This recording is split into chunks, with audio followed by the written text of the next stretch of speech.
महत्त्वाची घडामोड घडली, म्हणजेच राज ठाकरेंनी अखेर स्पष्टपणे युतीबाबतचे संकेत दिले.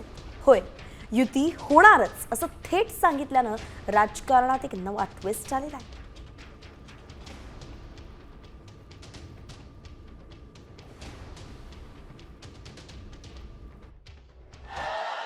हा महाराष्ट्र आहे, तुमच्या बापाचा महाराष्ट्र आहे.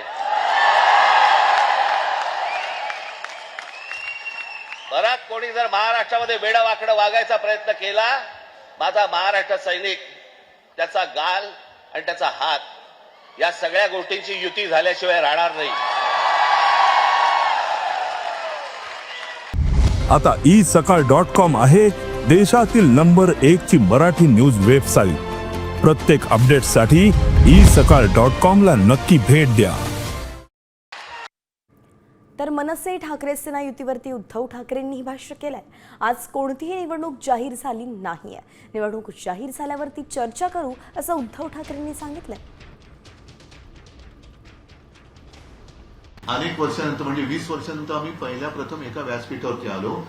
ठीक आहे, पहिल्यांदा मराठीच्या विषयावरती एकत्र आलेलो आहोत. ते मी तेव्हाच सांगितलं की आम्ही एकत्र आलो ते एकत्र राहण्यासाठी, त्याच्यामुळे मराठीच्या विषयात आम्ही एकत्र राहणारच. मुद्दा येतो तो पुढे राजकारणाचा. आज कोणतीही निवडणूक जाहीर झालेली नाहीये.